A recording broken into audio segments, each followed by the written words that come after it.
Hello student, good morning. Welcome to જ્ઞાન મંત્રી modern school YouTube channel standard 5th Gujarati.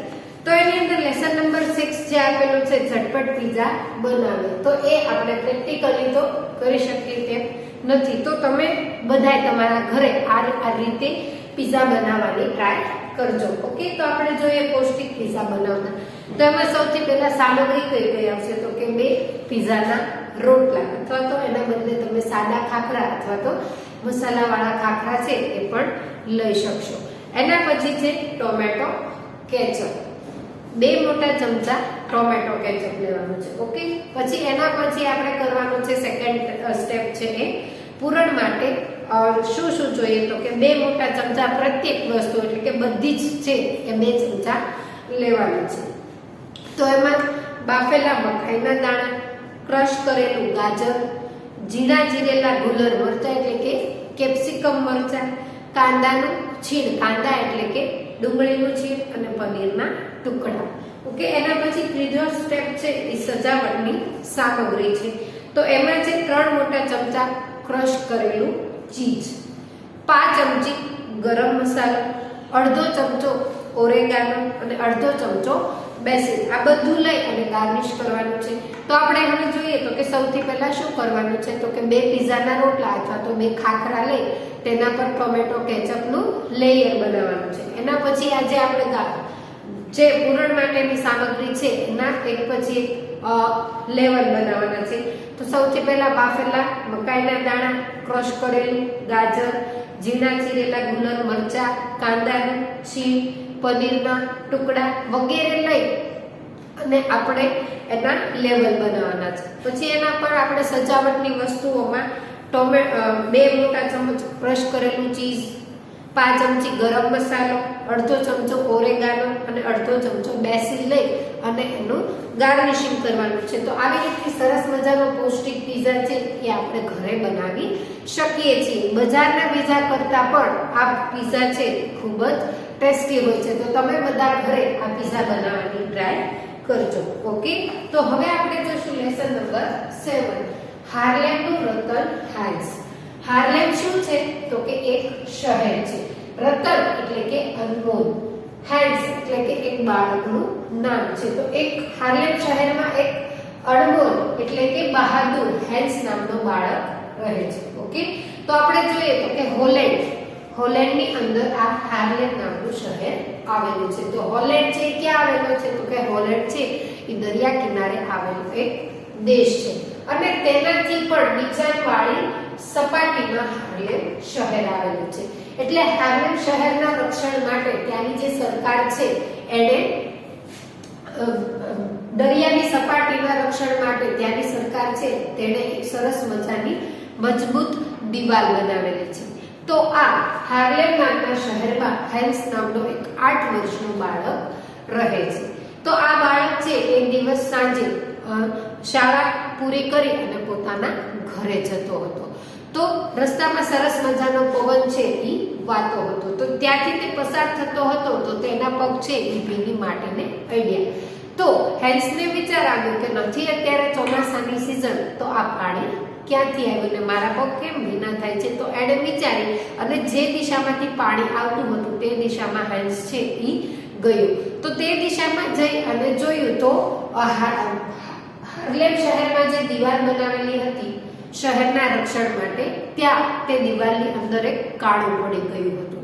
તો hence ત્યાં જઈ અને વિચારે છે કે આ કાળું કેવી રીતે પડ્યું છે તો કે પાણીના વધતા જતા પ્રવાહના કારણે દિવાલની અંદર છે એ કાળું પડી ગયું છે.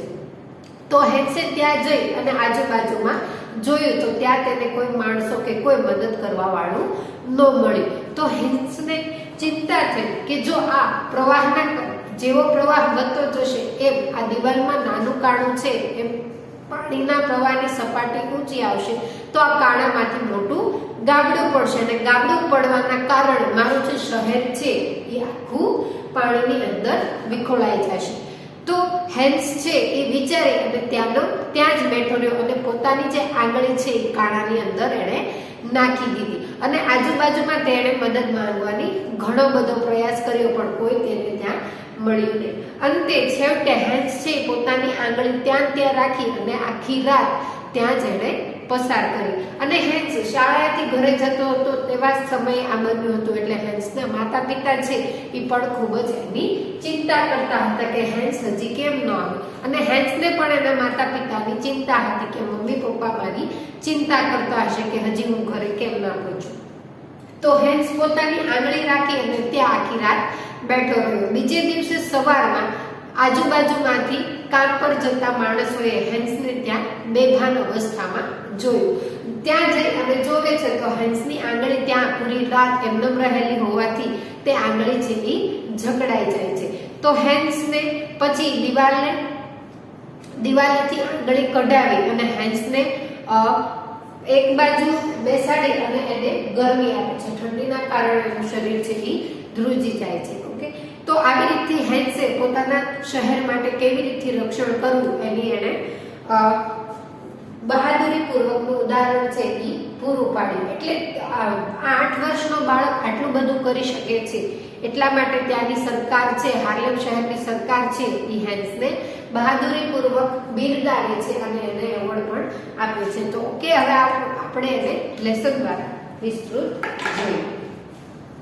લેસન નંબર 7, હાર્લેમનું રતન હેન્સ. હોલેન્ડ દરિયાકાંઠે આવેલો દેશ છે. હોલેન્ડ શું છે તો કે એક દેશ છે. ક્યાં આવેલો છે તો કે દરિયાકાંઠે.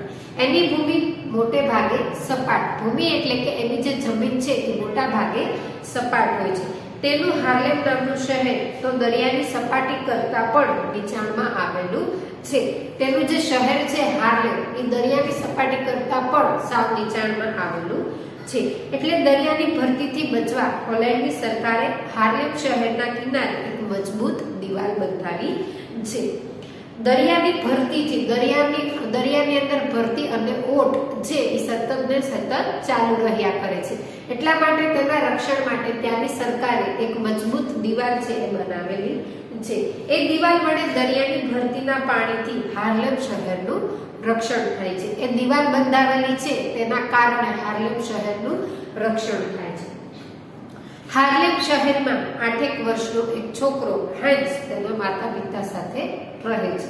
આ 8 વર્ષનો બાળક છે એ એના મમ્મી પપ્પા સાથે રહે છે. શિયાળાની એક સાંજ હતી. કઈ ઋતુ ચાલતી હતી તો કે શિયાળાની. પવન વાતો હતો, ઠંડો પવન વાતો હતો. હેન્સ શાળામાંથી છૂટી અને પોતાને ઘેર જતો હતો. શિયાળાનો ઠંડો પવન વાતો હતો. સાંજના સમયે હેન્સ શાળાએ છૂટી અને પોતાના ઘેર જતો હતો. અચાનક તેના પગ રસ્તા પરની ભીની માટીમાં પડ્યા. રસ્તામાંથી પસાર થતો હતો એટલે હેન્સના પગ છે એ ભીની માટીની અંદર પડ્યા. તેને થયું, અરે અહીં અત્યારે પાણી ક્યાંથી આવ્યું? હેન્સને વિચાર આવ્યો કે અત્યારે અહીં પાણી ક્યાંથી આવ્યું. તેણે ધ્યાનથી જોયું તો ત્યાં પાણીનો એક લાંબો રેલો હતો. હેન્સે ધ્યાનપૂર્વક એને જોયું તો ત્યાં પાણીનો એક રેલો જતો હતો. એ રેલાની દિશામાં તે આગળ વધ્યો અને પેલી દિવાલ પાસે પહોંચ્યો. પાણીનો રેલો જે દિશામાંથી આવતો હતો તે દિશામાં હેન્સ છે એ ગયો અને તેણે જોયું તો પેલી દિવાલ પાસેથી પાણી આવતું હતું. દિવાલમાં એક નાનું અમથું કાણું પડી ગયેલું હતું. તે જોતા એનાથી બોલાઈ ગયું. દિવાલની અંદર કાણું પડી ગયેલું હતું એટલે એનાથી જોરથી બોલાઈ ગયું કે બાપ રે, દિવાલમાંથી દરિયાનું પાણી આવી રહ્યું છે. શું થયું? એને ચિંતા થઈ એટલે જોરથી બોલી ગયો કે બાપ રે, આ દિવાલમાંથી તો દરિયાનું પાણી આવ્યું છે. હેન્સે વિચાર્યું, હેન્સના મનમાં એક વિચાર આવ્યો.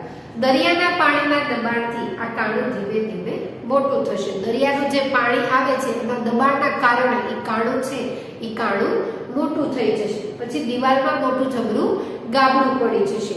દિવાલ તૂટી જશે તો મારું આખું શહેર છે એ ડૂબી જશે. જો 8 વર્ષના બાળકને પોતાના શહેર માટેની કેટલી ચિંતા છે કે આ ગાબડું પડશે એટલે એનું બધું પાણી છે એ મારા શહેરની અંદર આવશે અને આખું મારું શહેર છે એ પાણીની અંદર ડૂબી જશે. શહેરના બધા લોકો છે એ પણ મરી જશે. તો 8 વર્ષના બાળકને પોતાના શહેર માટેની કેટલી ચિંતા છે. હેન્સે મોટેથી બૂમો પાડી, કોઈ દોડો, અહીં આવો, દિવાલમાં કાણું પડ્યું છે. કોઈ છે કે આટલામાં હેન્સે તો જોર જોરથી બૂમો પાડવા માંડ્યો કે કોઈ દોડી અને જલ્દી ફટાફટ અહીંયા આવો, આ દિવાલમાં કાણું પડી ગયું છે, કોઈ છે આટલામાં મારી મદદ કરવા વાળું. તો હેન્સને ત્યાં કોઈ ન મળ્યું, પણ તેની બૂમો સાંભળનાર ત્યાં કોઈ ન હતું. લગભગ અંધારું થઈ ગયું હતું, સાવ રાત્રિ જેવું બની ગયું હતું. હવે શું થશે? કોઈને બોલાવા જાય ત્યાં સુધીમાં તો શું થશે? જો હેન્સ ત્યાંથી આંગળી કાઢી અને કોઈને બોલાવા જાય તો પ્રવાહના કારણે દિવાલમાં મોટું ગાબડું પણ પડી જાય. એટલે હેન્સ વિચારે કે જો હું અહીંયાથી જઈશ તો શું થઈ જશે. હેન્સ હિંમત હાર્યો નહીં. હેન્સમાં નિડરતા હતી, બહાદુરી હતી, એટલે તેણે હિંમત ન હારી અને કાળજીપૂર્વક કામ લીધું. તે દિવાલની છેક પાસે ગયો. તે છેક દિવાલની પાસે પહોંચી ગયો. એક હાથ તેણે દિવાલ પર ટેકવ્યો. એનો એક હાથ છે એને દિવાલ પર ટેકવી દીધો અને બીજા હાથની આંગળી છે એ દિવાલમાં નાખી દીધી. હવે કાણામાંથી પાણી આવતું તો બંધ થઈ ગયું. હેન્સે પોતાની આંગળી નાખી એટલે કાણામાંથી પાણી આવતું બંધ થઈ ગયું. શિયાળાની ઠંડી રાત હતી. શિયાળાની ઋતુ હતી એટલે ખૂબ ઠંડીવાળી રાત હતી. ચારે બાજુ ઘોર અંધારું હતું, સાવ રાત્રિ થઈ ગઈ હતી. હેન્સને પોતાનું ઘર યાદ આવતું હતું, માતા પિતા યાદ આવતા હતા, ઘરની હૂંફાળી પથારી પણ યાદ આવતી હતી. છતાં મન એનું મક્કમ રાખી અને તે દિવાલ પાસે આખી રાત બેસી રહી. પોતે હિંમત ન હારી અને મક્કમ મન રાખી અને ત્યાંનો ત્યાં જ તે બેસી રહ્યો. હેન્સે આખી રાત કાણામાં આંગળી ખોસી રાખી. પોતાની આંગળી છે એ આખી રાત એમની એમ જ એને રાખી. એમ જ સવાર પડી ગઈ. ત્યાં તો સવાર થઈ ગઈ. સવાર થતા કેટલાક લોકો પેલી દિવાલ પાસે થઈ અને કામ પર જતા હતા. સવાર પડી એટલે ત્યાંથી દિવાલ પાસેથી કામ કરવા માટે જવા વાળા માણસો જે છે એ બધા ત્યાંથી જ પસાર થતા હતા. તેમણે હેન્સને દિવાલ પાસે બેઠેલો જોયો. ત્યાંથી પસાર થતા કામદારો છે એણે હેન્સને દિવાલ પાસે બેઠેલો જોયો. તેઓ તેની પાસે દોડી ગયા. હેન્સને ત્યાં બેઠેલો જોયો એટલે માણસો છે બધા ત્યાં હેન્સ પાસે પહોંચી ગયા. હેન્સ એ વખતે બેભાન હતો. પૂરી રાત ઠંડીના કારણે એમનો એમ જ બેઠેલો હતો એટલે એમની હેન્સ છે એ બેભાન થઈ ગયો હતો. દિવાલમાં ખોસેલી તેની આંગળી જકડાઈ ગઈ હતી. ઠંડીના કારણે અને પૂરી રાત આંગળી એમની એમ રહેવાના કારણે તેની આંગળી છે એ જકડાઈ ગઈ હતી. તેનું શરીર પર ઠંડીથી ઠરી ગયું હતું. હેન્સનું શરીર પણ ઠંડીના કારણે ઠરી ગયું હતું. લોકોએ ધીમે રહીને હેન્સની આંગળી દિવાલના કાણામાંથી બહાર કાઢી. ત્યાંથી જે માણસો પસાર થતા હતા એણે હેન્સને જોયું એટલે જોઈ અને તેને ની પાસે દોડી ગઈ અને હેન્સને ધીમેથી રહી અને પોતાની આંગળી છે એ દિવાલમાંથી કઢાવડાવી. દિવાલમાં પડેલું કાણું તેમણે ઝડપથી પૂરી દીધું. દિવાલની અંદર જે કાણું પડેલું હતું એ આંગળી કાઢતા જ તરત જ એને પૂરી દીધું. પછી તે લોકોએ હેન્સના શરીરને ગરમી આપી. ઠંડીથી ઠરી ગયો હતો એટલે ગરમ કરવા એના શરીરને ગરમ કર્યું. થોડી વારમાં તો તે હેન્સ છે એ ભાનમાં આવ્યો. લોકો તેને ઉંચકીને તેના ઘર લઈ ગયા. હેન્સના માતા પિતા ખૂબ ચિંતા કરતા હતા કે હેન્સ પૂરી રાત ઘરે નહોતો આવ્યો એટલે એના માતા પિતાની ખૂબ જ ચિંતા હતી. તેની રાહ જોતા તેઓ આખી રાત જાગતા બેસી રહ્યા. હેન્સ પૂરી રાત ઘરે નહોતો આવ્યો એટલે મમ્મી પપ્પાને પણ સ્વાભાવિક છે કે ચિંતા થાય એટલે એ બંને પણ પૂરી રાત આમનામ જાગતા હતા. હેન્સને ઘરે આવેલો જોઈ તેમનામાં જીવ આવ્યો. હેન્સ જેવો ઘરે આવ્યો એટલે એના મમ્મી પપ્પાને નિરાશ થઈ. એના જીવમાં જીવ આવ્યો. પછી હેન્સે દિવાલમાંથી બહાર આવતા પાણીને પોતે આખી રાત કેવી રીતે રોકી રાખ્યું તેની આખી વાત કરી કે હેન્સે પોતાની શહેરના રક્ષણ માટે પોતે આખી રાત કેવી રીતે પસાર કરી એની એના મમ્મી પપ્પાને એણે વાત કરી. હેન્સની બહાદુરીની વાત હાર્લેમ શહેરમાં વાયુ વેગે ફેલાઈ ગઈ. એટલે કે પવન જેમ ફૂંકે એવી રીતે આ હેન્સની વાત છે એ હાર્લેમ શહેરમાં થવા લાગી. લોકો તેને અભિનંદન આપવા તેના ઘેર આવવા લાગ્યા. તેને ખૂબ જ સરસ કામ કર્યું હતું, બહાદુરીપૂર્વકનું કામ કર્યું હતું એટલા માટે તેને બધા અભિનંદન આપવા માટે પોતાના ઘેર આવતા હતા. આ 8 વર્ષના હેન્સની બહાદુરીથી હાર્લેમના લોકો ખૂબ ખુશ થયા. નાની અમથી ઉંમરમાં આ બાળકે કેવડું મોટું કામ કર્યું છે તો એના ખૂબ જ બધાને આનંદ થયો. તેમને કહ્યું, નાનકડો હેન્સ અમારા દેશનું રતન છે. નાનકડો એવું એનું બિરુદ આપવામાં આવ્યું કે આ નાનકડો હેન્સ છે એ અમારા દેશનું રતન છે. તે હાર્લેમનો હીરો તરીકે ઓળખવા લાગ્યો. ધન્ય છે તેની દેશભક્તિને. પોતાના દેશ માટે હેન્સે કેટલું બધું કર્યું તો એને ધન્ય ગણવામાં આવે છે. ધન્ય છે તેના માતા પિતાને, પણ સૌથી વધારે મહત્વનો ફાળો એના માતા પિતાનો જ કે જેણે હેન્સને આવા સંસ્કારો આપ્યા. તો હેન્સને હાર્લેમનો હીરો તરીકે ઓળખવામાં આવે છે. તો આપણે પણ આપણા દેશ માટે આવું કંઈક કરી શકીએ. ઓકે, તો લેસન દ્વારા આપણને ખૂબ જ સરસ મજાનો પાઠ છે એ શીખવવામાં આવ્યો છે. ઓકે, તો હવે આપણે લેસન નંબર 7 ના શબ્દાર્થ એટલે કે ગ્લોસરી જોશું.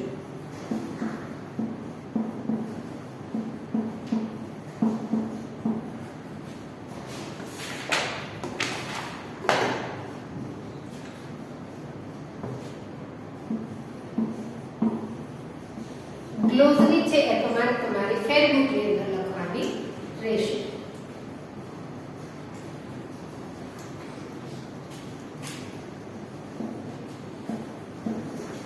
શબ્દાર્થ એની અંદર સપાટ, ફ્લેટ.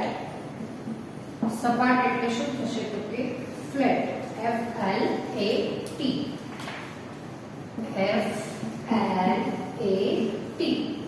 ફ્લેટ એટલે સપાટ. મજબૂત, તો સ્ટ્રોંગ, STRONG. સ્ટ્રોંગ એટલે મજબૂત. રેલો, સ્ટ્રેટ, સ્ટ્રિયન, STREAN. સ્ટ્રિયન એટલે રેલો. કાળું, હોલ, HOLE. હોલ એટલે કાળું. દીવાલ, વોલ, WALL. વોલ એટલે દીવાલો. હિંમત એટલે courage, COURAGE. courage એટલે હિંમત. હુંફાળી,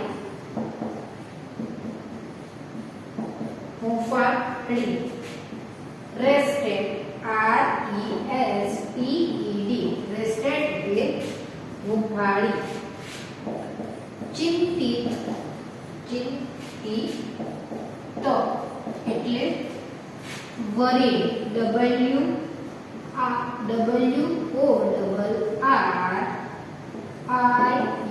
worried એટલે ચિંતિત. ઓકે, શબ્દાર્થ ગ્લોસરી. સપાટ, ફ્લેટ, FLAT. ફ્લેટ એટલે સપાટ.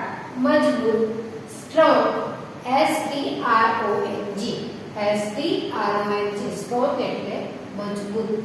રેલો, સ્ટ્રિયન, STREAM. સ્ટ્રિયન એટલે રેલો. કાણું, હોલ, HOLE. કાણું એટલે હોલ.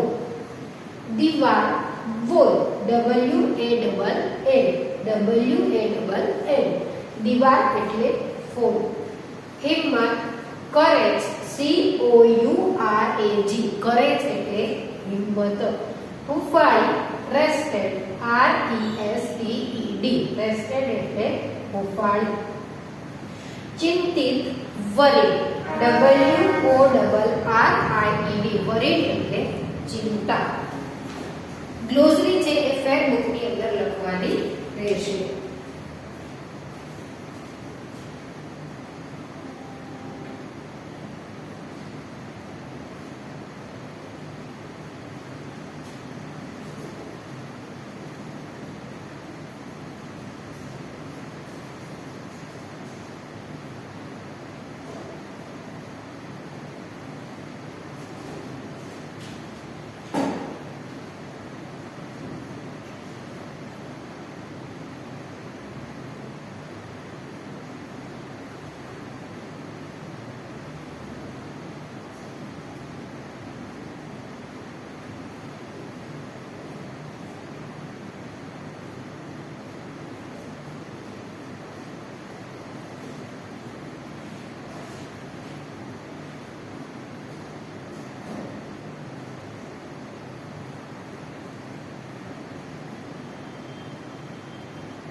પછી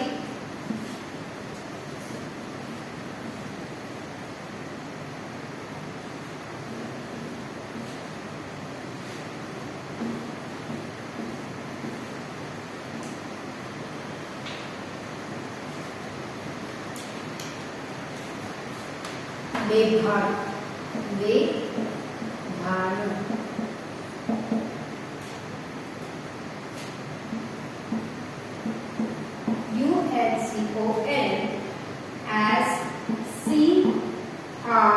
UNCONSCIOUS Unefficient Yetians अभिनंदन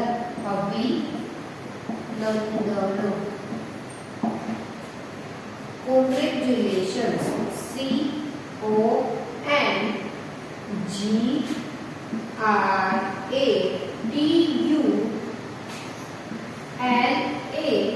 CONGRATION Congratulations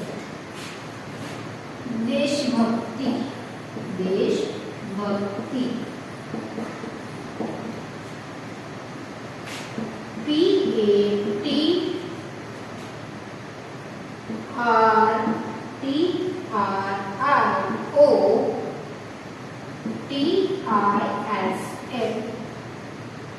PATRIOTISM परिथिसियम बेभान काउंसेशंस अभिनंदन कांग्रेचुलेशंस देशभक्ति एथेरिसम्स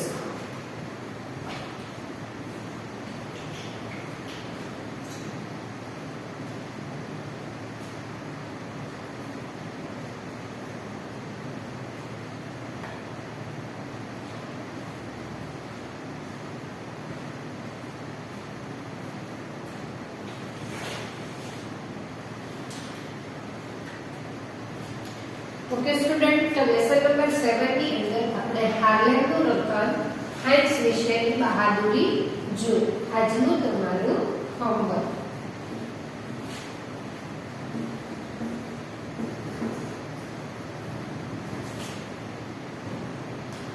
લેસન નંબર 7 હાર્લેમનું રતન સાયન્સ શબ્દાર્થ લખો 0 number book 210 0 number books ની અંદર 210 શબ્દાર્થ છે એ લખવાના રહેશે।